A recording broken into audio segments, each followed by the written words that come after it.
surge of more than 20 feet, wiping out neighborhoods along the Mississippi coast. A different situation, but Michelle, it does look a little bit choppy where you are. Yeah, actually we're on a place called Bayou Bernard. It's a couple of miles, about 3 miles north of the beach. So we're not right on the ocean. We're well sheltered here. In fact, I mean, you're not really seeing the full force of what we're experiencing just past the building that's sheltering us. We actually tried to give you a shot, but we were having some cable problems there. So a little bit later on, hopefully within the next hour, we'll show you just how fierce the wind is right here. You're not really getting a good sense of it from our sheltered place. We're also going to send you some video too. We have a crew out that's been driving around to get some of the flooding. Check that microphone there. Get some of the flooding that we are experiencing on coastal Mississippi. Right now we're in Hancock County. That is the westernmost coastal county in Mississippi. And just east of here is Harrison County. Harrison County is where Biloxi is, and that's where they're experiencing some flooding over roadways, especially the beach road. It's Highway 90 that really hugs the coast. Very vulnerable to the storm surge.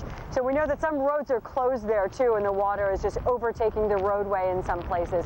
Another dramatic event this morning, about 6 a.m. Central Time, 7 a.m. Eastern, they did have a confirmed tornado in Gulfport. We are in Gulfport right now. We didn't experience anything unusual. I mean, fierce winds, yes, but didn't seem like there was anything like a tornado in our vicinity. Of course, at that hour, it's really tough to tell. When you have high winds, you have high winds. Unless you're seeing a funnel cloud, you don't know whether it's a tornado or not. It was not a tornado touchdown, though.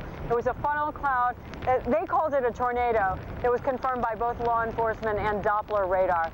That's about the extent of what we're seeing here.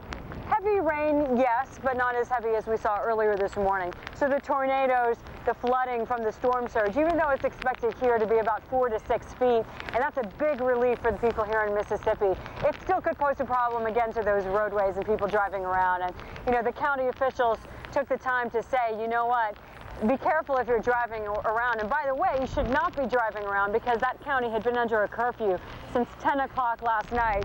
And that curfew is going to remain in effect until they say it doesn't anymore. So they don't want to see anybody out trying to drive around and get shots of this stuff. It is pretty dangerous. I mean, especially when you're in a place where there's going to be debris in some of the commercial areas where you have signs busting apart. That's where you get chunks of things hitting the windshield and going through your window. So we sure don't want to be doing much of that today. David? Absolutely. Michelle Kosinski reporting live from Gulfport, Mississippi. Michelle.